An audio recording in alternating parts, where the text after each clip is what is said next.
Welcome to ProjectME, the podcast. I'm your host, Tiffany Carter, the founder of ProjectME, multimillionaire entrepreneur, former TV newscaster, money-making expert, female empowerment speaker, and self-proclaimed office supply addict. My mission is to take the mystery out of making big money.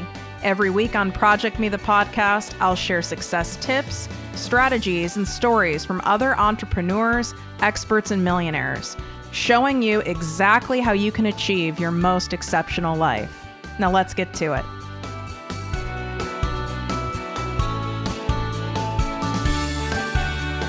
Are you tired of grinding away to make money, feeling like you need to clone yourself to make your business a success? I know, I was once there too, working 12 to 14 hours a day, 7 days a week with no me time and totally overwhelmed. I knew there had to be an easier and more fun way to make massive money. And that's when I discovered passive income. Fast forward years later, and now I consistently make hundreds of thousands of dollars a year while I sleep and with little of my time. My Lord, is this a freeing and empowering feeling. It's my mission and passion to teach all of you to do the same. So I created the exclusive ProjectME Passive Income Posse, where I directly teach you how to incorporate passive income streams into your life and business. If you desire the same financial freedom I've created, message me on Instagram or Facebook at ProjectME with Tiffany, and I will send you the group application requirements. We're keeping this group small so everyone gets customized guidance and attention. All right, now back to today's episode.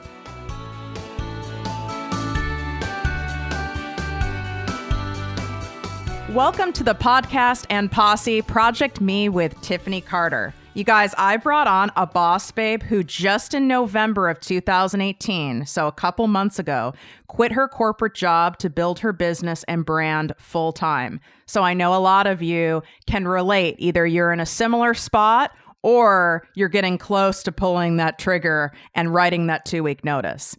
Lisa Phillips has a badass business. She's a private eye, like a spy, and makes money doing it. She's the founder of Pink Lady Investigates.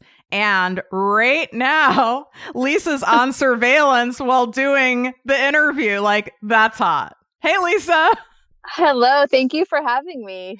I mean, what? You're on surveillance? I don't even know what to say. This sounds like a great reality, TV show. You need to be pitched for a show. That would be awesome. It's really not as exciting as it might sound. It sounds like you have binoculars and camera equipment and you're hiding behind a bush. Is that what's happening? I wish it was that exciting. So basically, here, let me make it sound more exciting. Okay, good. Okay. It's a rainy and dreary day, and the private investigator hides behind her tinted windows. I'm just sitting in my car. I do have cameras. I have a dash cam. I have a video camera. A lot of the doing surveillance is just sitting, and that's what I'm doing right now. Wow. I mean, this is crazy. Okay.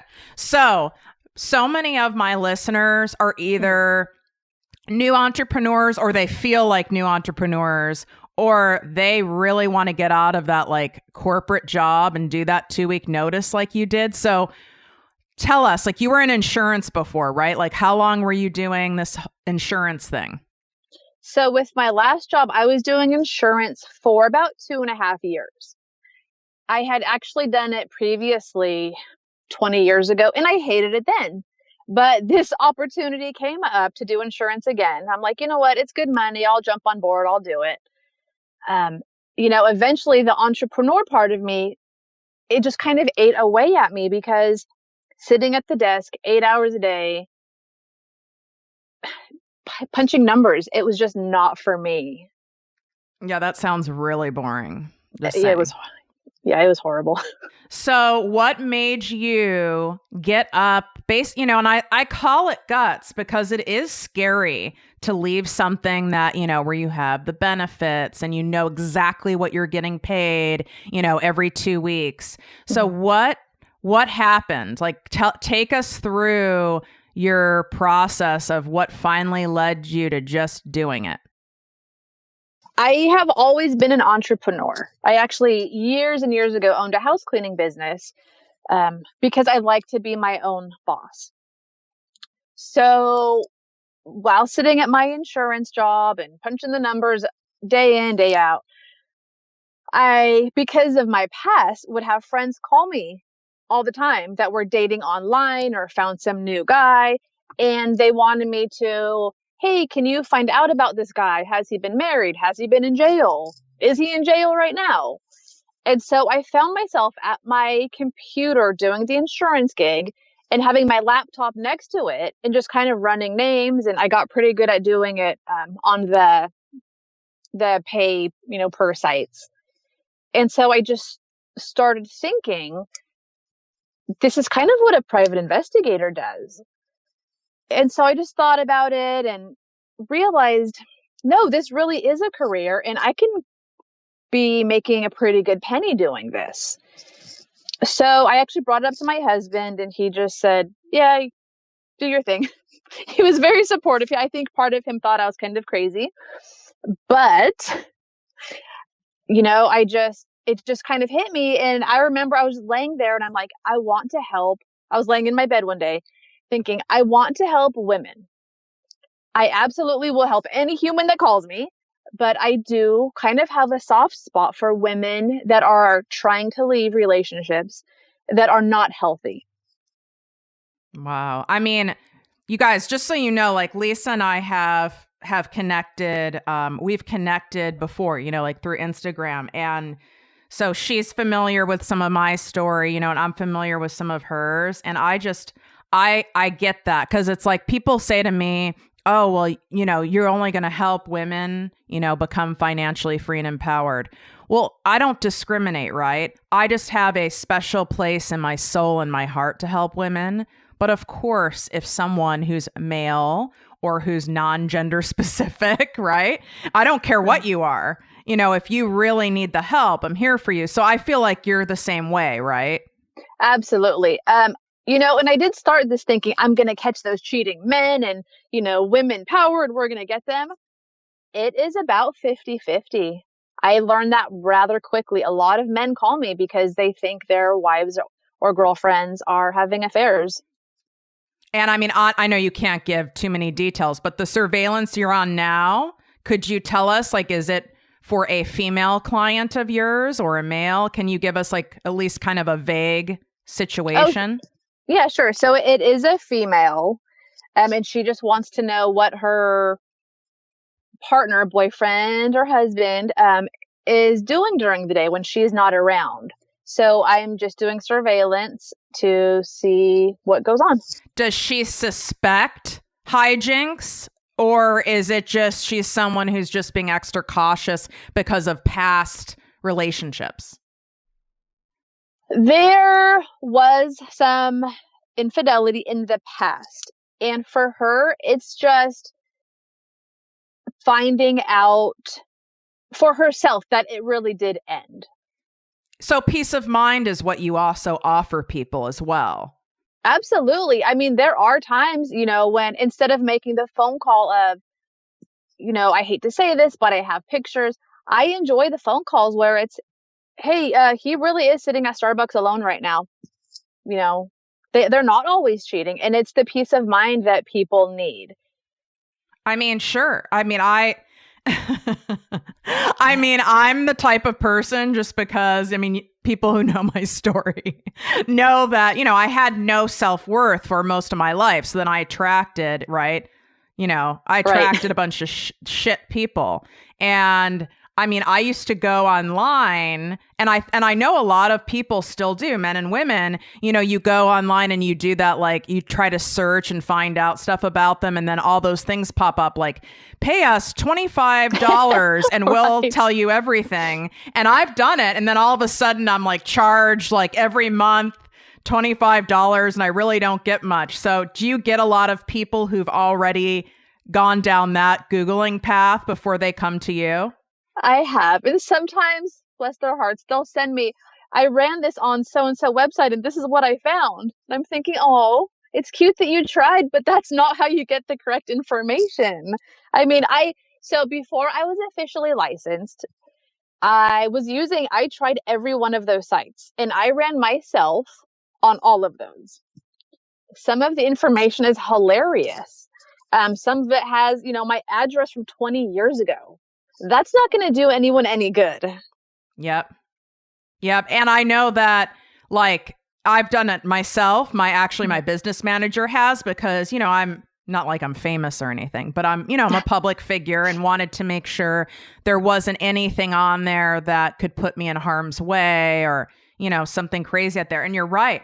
There was stuff in there from so long ago that was so irrelevant that I mean, I didn't even remember that address.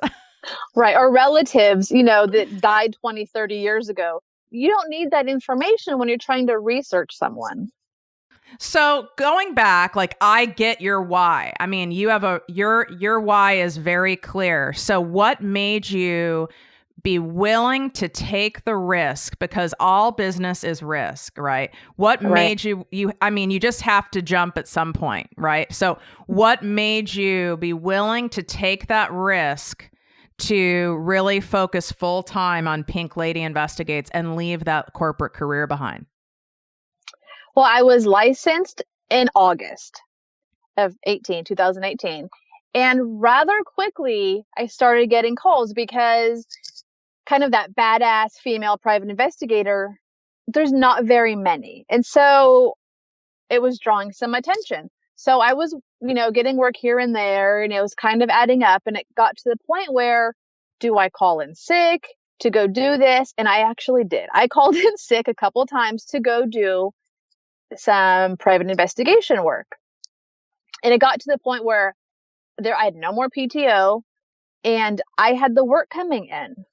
So I spoke with my husband and we kind of weighed the pros and cons, and he agreed that if I didn't quit my job, I was going to be losing private investigation work, and that's not how you build a business. No. So we kind of took the plunge and hoped for the best, and so far so good. It's where your energy goes, the cash flows, right? So if you're pouring energy into a job where you're hourly or even a salary employee, you can pour your energy into it, but you're never going to make any more than that, except for maybe like those bullshit, annual increases companies give you, but if you put your energy into your own business or into passive income streams or whatever, there is no limit. Right. You could just keep building this. Then you could start hiring other licensed, investigators that learn, your specific, unique techniques that are under you as well. So you could just keep going and going and going. Right. Well, my oldest daughter, I have 3 daughters. My oldest one, she's turning 18 in February, and I will actually bring her on cases sometimes. And I kind of am letting her learn. I don't want to say making her learn the business because she willingly comes along. But you're exposing her to what it's all about. Right. And she's learning how to use the equipment, and I'll ask her, where should we park? Why should we park there? What is the best angle? And, and she's pretty good. I have 2 younger ones that are 10 and 12. And I think just because that's where my mindset is all the time, I'll ask them questions. And one time, my 12-year-old, we were following a car, and she did so good at it's in that lane. And, they're totally into it. I've used them before to knock on a door. We were looking for our lost dog. Wow. I mean, some people will go, who are listening are going to go, well, I don't know if I'd want my kids doing that if it's not safe, but it's like this, you guys, this is what she does as a profession. She's not going to send her kids like a child molester's door. Right. I'm with them, and I won't take any jobs that are not safe. For your own well-being and your family's, right? Absolutely. I could get a firearm to carry with me. I choose not to. Oh, really? Most private investigators do. Wait, hold up here. So, because I'm in California. So, right. So, okay. So when you are a licensed private investigator, you in the state that you're in, what state are you in again? I'm in California. Oh, you are? Yeah. So you are allowed to carry a concealed weapon. Not concealed. When I'm on duty, it has to be open carry. Okay. Now in my head, I'm like, how badass would I be walking around with a gun on my side? I mean, I want you to do it. I'm like, really, I mean, I'm down for all of it. Right. That I just like want you like I want to like go to a club with you. Not that I go to clubs anymore, but it'd be like I'm like go to a speaking event and I have Lisa with me and she has like I have like a full private bodyguard. I'm loving this. This is amazing. Right. But I choose not to. I mean, as cool and badass as that would be, I mean, dressed all cute and, with a firearm on my side, it would look amazing, but I choose not to. I make sure I don't take any cases that are dangerous. I don't go into neighborhoods that are dangerous. I have kids and a husband at home, so I'm not willing to take any cases that kind of my instinct says, let's not. So you went from like your background. It's not like, it's not like you went to the police academy. It's not, I mean, I can't think of any two things so far-fetched from like pushing papers and crunching numbers on a desk for insurance to being a licensed PI and spying on people for a living. So it's like, it's really good for listeners to hear this, and myself, because you can do a crazy 180 to follow your passion. It doesn't have to like be this nice, clean line of where it makes sense or like where you grew up in a family of private investigators or whatever. So how did you learn all these skill sets that are necessary to be successful in this? So where I realized I'm actually pretty good at this is when I was married previously. He was not the most faithful man. And so I learned, and this is before GPS. So I learned kind of how to track him. I mean, finding him in bars all the time, talking to girls, not coming home. He said he wasn't drinking, but I found out he was drinking. I was kind of doing a lot of investigation work for myself and in my marriage. So when I ended up leaving that marriage, it took me 8 years, but I left. And that's why my friends were like, hey, she knows how to research people. She knows how to find everything out. That's why my friends were coming to me. And so I just realized that, you know what? I have the passion. I have the drive. So it just kind of made sense to me, not to anyone else in my life, when I was like, hey, so like you said, I'm going to go from insurance to being a private investigator. I mean, you know what? Truly, the makings of a great entrepreneur is when people think you're nuts. That's right. That. I mean, my fiance designs the interiors for Tesla. Okay. It's a very provocative company. Elon Musk, the CEO, is, also CEO of SpaceX, etc. He's insane. He doesn't make sense. How about the people, behind, doing Lyft or Uber? They sounded insane, right? That's the makings. Right. I mean, it's like, what? We're going to have cars come pick you up and no one's going to be driving? Or, it's like you can make money driving people in your personal car. It's like, it sounds nuts. And that's the making for a great brand and an entrepreneur when you do it anyway. I love teaching about making money by following your intuition. So clearly there was a shift in your life because you didn't used to follow your intuition or you wouldn't have married an addict cheater, right? And I'm not correct. And I'm not putting you down for that. You already know my story. And those of you guys who have forgotten, okay, like I'm on my third engagement. Thank God I didn't marry or procreate with the other two. And I can't tell you how many addicts I've been with. I don't know if they cheated. They may have, whatever, but they cheated with the bottle, if that makes sense. So absolutely. So I didn't follow my intuition either. So now you use your intuition as to make money and you're amazing at it. So what happened with that shift where you learned to like trust your gut instinct?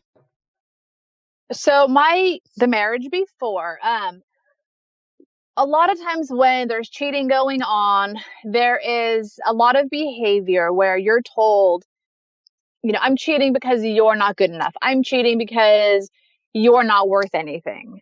And so I was told for long enough that everything is your fault. You suck. You're a horrible mom. You're a horrible wife. And so I kind of accepted that as who I was. I mean, I knew I wasn't a bad person, but you hear something long enough and it just kind of becomes real in your head. At some point, I ended up getting a part-time job in a grocery store, and I met people and I made friends, and I realized, wait a minute, there's nothing wrong with me. And so it was that final female's phone number. I called her and I said, you know what? You can have him. And I moved out within 2 weeks. Wow. I packed my 3 kids and our clothing, and I left house full of furniture, and I went and I got an apartment with just me and my girls. Yeah. Good for you. I mean, Thank because you. so many of us, right? I mean, I love using dating analogies, also, relationship analogies. And because the thing is, it translates into business. When we meet people, if we get quiet, and please, I want you to correct me, if you think I'm wrong or you have a different outlook, but truly when we pause and get quiet and we assess how we're feeling, not just thinking, right? But like from the neck down, how we're feeling, how we feel in our energy when we walk away from being around someone, or how we feel in the presence of someone, we know if something's off. What do you think about that? Absolutely. As I think every human can do it. And I kind of think females have a different type of intuition where we feel it. And it's funny, I contributed to an article that actually came out today, and I was super excited for. Oh, cool. And I mentioned how we get like the butterflies, and I'm so in love and I feel the butterflies. And it's not always that I'm so in love. It's the butterflies. It's your body saying, hey, something isn't right. But we misinterpret it as love and, all the rainbows and butterflies and that goes along with those feelings. I know that. It's like, I used to be like a moth to the light, I would say. And this wasn't just like, like sexual relationships. This was with, bosses, clients, female friends. I mean, you name it. If someone was toxic, I was like gravitated to that whole energy where they love bomb and the narcissist energy and like showering you with flowers and compliments. And because my self-esteem was so low, that felt so good. And it's a hook, right? And I would totally fall for that. So I get how many women and men need your services, because truthfully, most of these people that you're working with, they know something's off. If you're if you're even calling a PI or you're looking up a PI on Instagram, Facebook, by the way, she's at Pink Lady Investigation, sorry. If you're even looking it up, it's kind of like if you're even thinking of looking at your dude's phone or your girl's phone, something's off, right? Absolutely. It's funny. From my last marriage, I thought I would never trust again because men are cheaters and, horrible. And it's so funny with my husband now. I mean, the fact that I could say, hey, babe, I need you to get a Zeus account so I can find somebody. I mean, that right there shows how much you can trust again, how much you can love again. And I've never been like, hey, I need to go through your phone. I don't even know if he has a password on his phone. I just don't care because my instinct is not telling me something is wrong. He isn't acting shady in any way. Yep, I love that. And I say that often to people. I have a lot of people because they know my story, right? So they're more comfortable, whatever it is, like DMing me or messaging me or, coming up to me, after I speak somewhere. And they'll say, I keep attracting these like crazy clients or people who don't pay me, or I'm on like, I can't seem to find the one, and all my friends are married or whatever it is. And, I talk to them and I say, listen, you're not going to attract these ideal clients or humans, in your personal life or in business until you learn to trust yourself. Because if you can't trust yourself, you're not going to attract trustworthy people. Right. That's a very good point. These people can sense that. They can sense when someone's weak, or when, even if you're faking. I mean, I had a real good act going. I seemed really confident, but toxic people and users and sick people, they can sniff that out. Don't you think? They can. I mean, when I met my ex, I was not in a good place. Just so my dad had passed away, and then I had a miscarriage, and I was just a hot mess.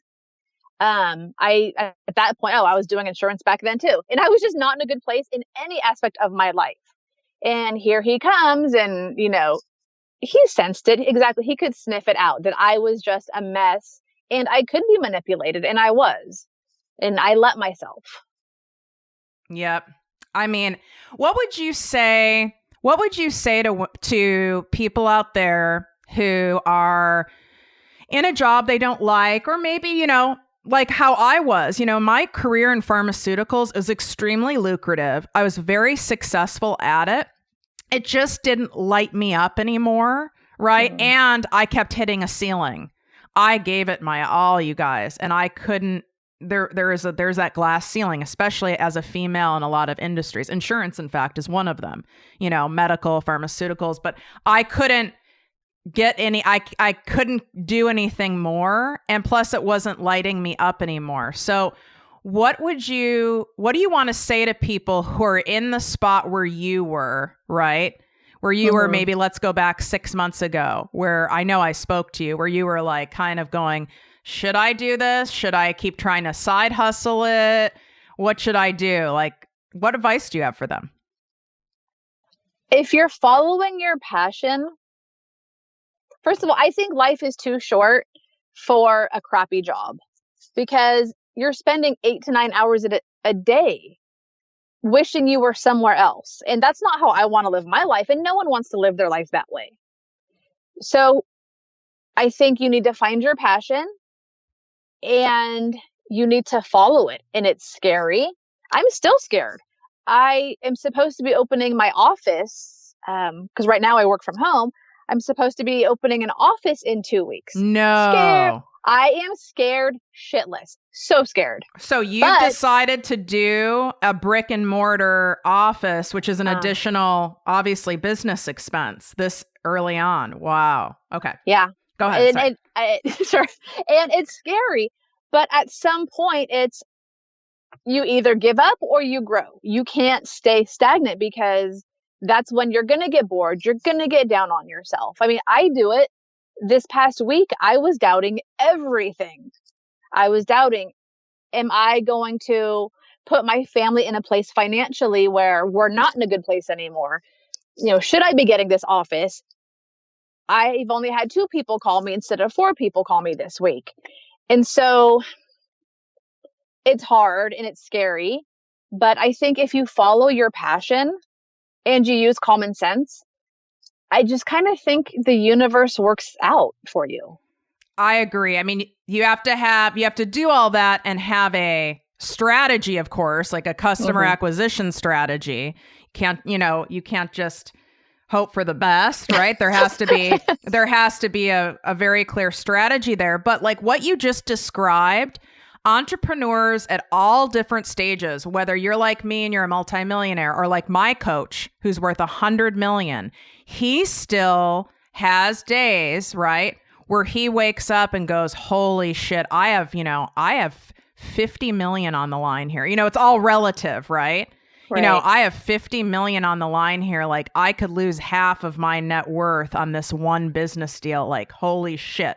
Or in your case, it's like, you're starting out and you've not yet found that flow where you just know, okay, at the very least, I have 10 clients a month, or you know what I mean? Like you're still starting out, so you don't have those processes in place that have been nailed down. So that's typical to go, holy shit, like, you know, I really need like 4, whatever your number is, but I need like 4 a month in order for me to have peace of mind and like cover my expenses. And I only had 2, like, oh shit. So what do you do in your current situation where you're like, oh shit, I need more people, more customers? You know, it just happens. I mean, yesterday, like I said, you know, this week has been kind of incredibly scary. Not kind of, it's been really scary. But then, you know, I get a phone call. Hey, I think so and so is having an affair. Can you investigate? It goes back to my belief. And I believe that if I'm following my passion, I'm doing good, I'm honest. I think that's a huge part of business. I do think it works out. And I love that. You know, you follow your intuition and you take aligned action. And you have to have, and I hear a lot of terms, I think Tony Robbins uses it, like this unshakable belief in yourself and what you're doing. And, you know, listen, I love Tony and all, but I don't think that's realistic to have that every day. You're going to get shaken up, but you have deep in your intuition and your gut, you know this is what you are called to do. This is your purpose, and that's what's going to help you when you're in those like really scary fear spots, which by the way are going to happen all the time. I don't care how much you're making. Right, I agree. It doesn't matter if I have 10 clients in 1 month, you know. If I need 4, yeah, if I had 10, I would still be scared shitless, because what if next month I don't have any? Right. And the what ifs. Right. And again, that's where, you know, there is a factor of time, right? I mean, I've been an entrepreneur 11 years. So it's like, there's a factor of time, and in time, you know, you tweak and refine how, you know, your customer acquisition, you know, strategies. And then obviously in time you get referrals and it builds upon itself. So, you know, it's not like you guys aren't going to be comfortable in your first year or 18 months, I guess is where I'm trying to go with this. Right. And I'm still figuring it out. I had a very good conversation yesterday with a friend who's also an entrepreneur. And because I am new to this, and private investigation is different from other kinds of businesses where I can't send my clients, you know, Christmas cards. Oh, thanks for, you know, because their husband or wife is going to be like, I'm sorry, what? You have to be very cautious, even in an email, because if someone is, you know, these toxic people, man, they'll break into your computer, and, you know, if they're have that personality type. So yeah, that's a great. So how do you correspond then in these cases? It's hard. Luckily, I had a client who came to me and she said, hey, look, the invoice you send me, can you change it so it doesn't say Pink Lady Investigations? And I was like, you know what? That's not something I thought of. So it no longer says that. It's kind of a vague email invoice. So, you know, and I can't, you know, if I get a phone call one day, hey, I have a question, I can't call them back and say, hey, did you want to follow up with me? Did you want to have this conversation? Because I don't know who's sitting next to them or checking their email. I rely on people connecting with me. Interesting, because, you know, every single business you guys has, I call it like the challenge hole. I don't care what kind of business. It all has the challenge hole. And this is your challenge hole, right? Because in most businesses, right, part of getting clients and retaining clients and happy clients is a lot of high touch point communication. Well, you have to be cautious, and you can't just do that. You know, you just can't. So God, you just have to do more so attraction marketing and make sure that people can find you? Yeah, I do a lot of social media. I am on Instagram and Twitter and Facebook probably 20 times a day. The other thing is I'm trying to get in contact with attorneys, family law, criminal, so that when they need an investigation, they have my card, my business card, my postcard, something laying around their office, and they can say, oh, you know what? We got that really cool pink postcard in the mail. Yeah, because those are people you can communicate with, and they also can be really good credible referral feeders for you. Mm-hmm. So, I mean, I also could see even here, look at me. Of course, I'm going down a coaching path, but I could also see therapists as being therapists who specialize in domestic violence, or I could see therapists being also another credible referral source for you too.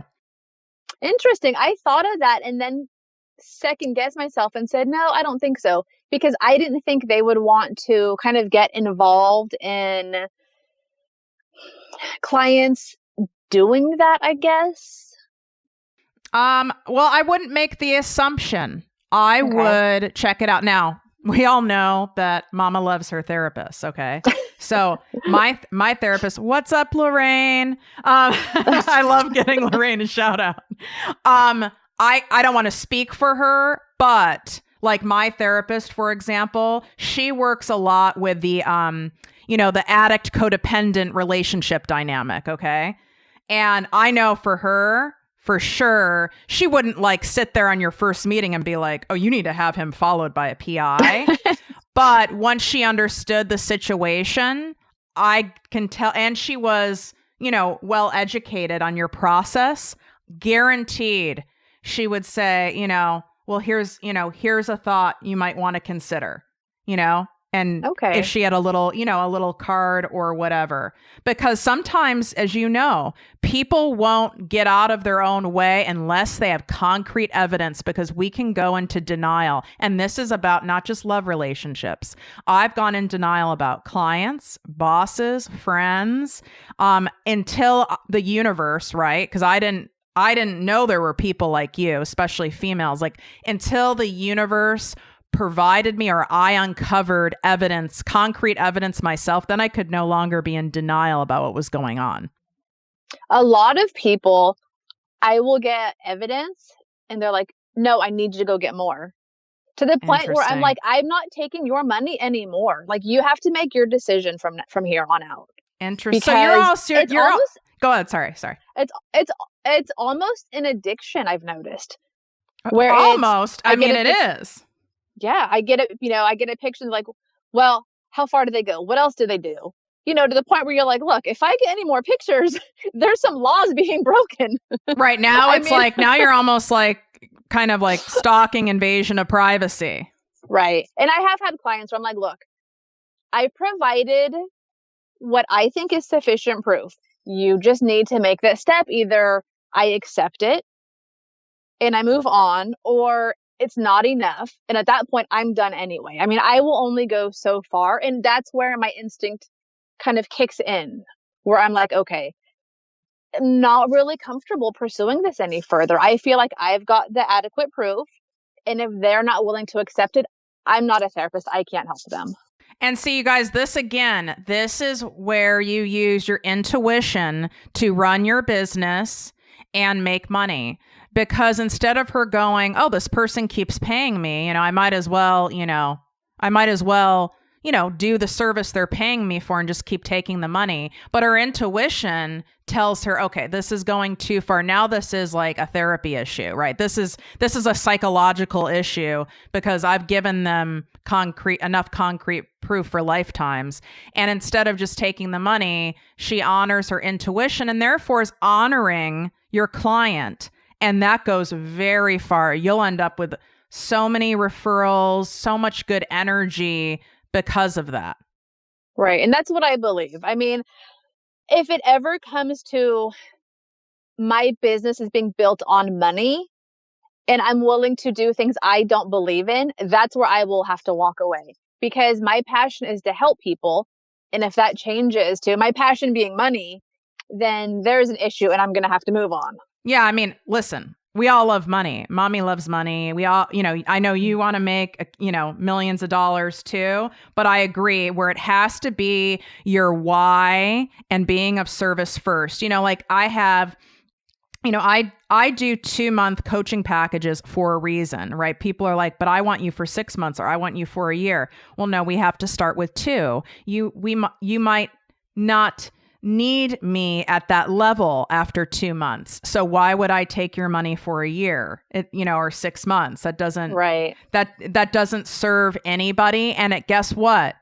Even if you're tempted to do something like that, it won't feel good. Like when Lisa's on her 18th surveillance for somebody, she's not going to feel good, right? You're not going to feel good sitting in the car when you've already busted this person and have evidence. You're going to be like, this isn't right. You know what I mean? Yeah, absolutely. And it's not about the money. And you can only do so much. So let me ask you this.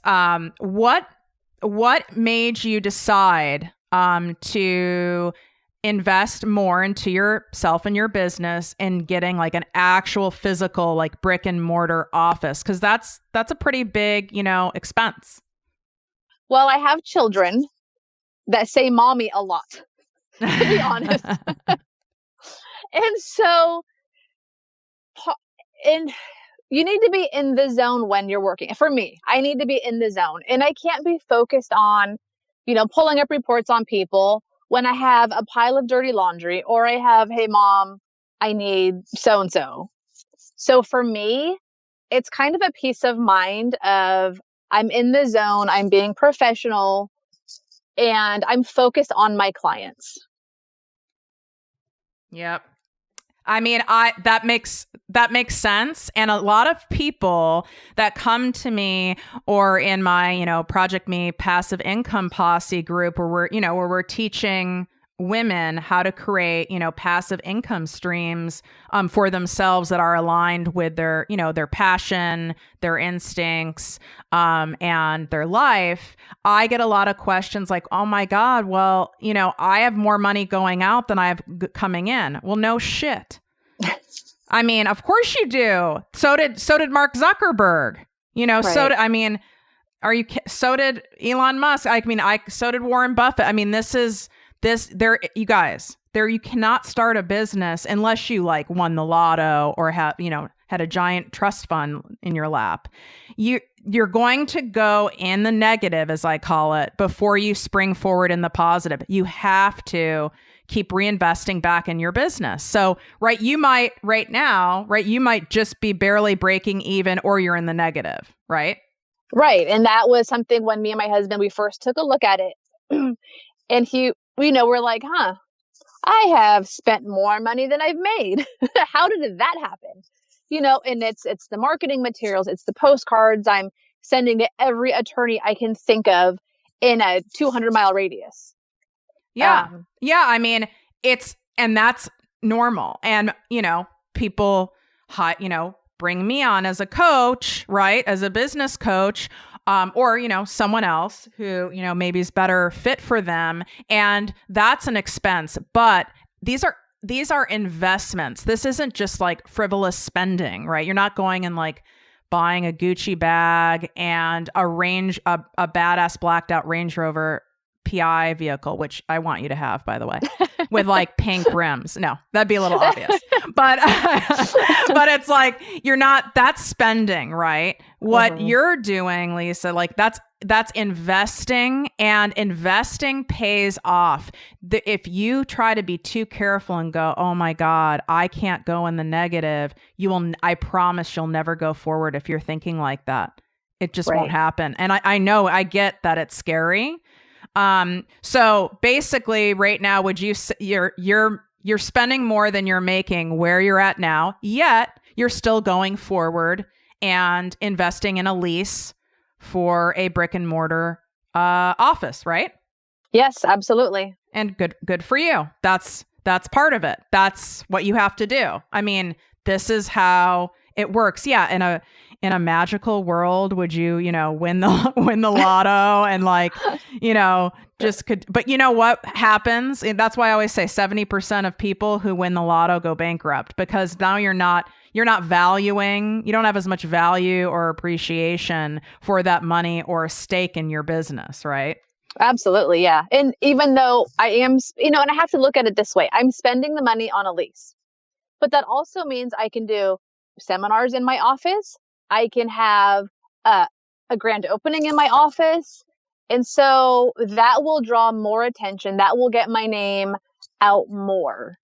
Yeah, absolutely. I see all sorts of things for you. I mean, I see many passive income streams for you, like where you can have e-guides, you can have certain like checklists for people, but they have to pay for, them because people are already paying for those bullshit Google search check. Right. It's like Checkmate or some bullshit software. You know what I mean? Like when you're desperate and you want answers, you're paying for something. So I already see like all these passive income streams for you as well. You're in a really unique niche, which is so important with a business. Right. Thank you. And can I just go back to something I said about using my kids? So, because you're right. I think people are going to hear that and go, oh my gosh, she's using her children. But here's the thing. When I walk into a Starbucks or a restaurant and me and my kids are sitting there having lunch and we're laughing, they're not in harm's way. If I'm knocking on a door in daylight and, hey, we lost our dog. For one, they get a kick out of it. They think mama is so cool at that point.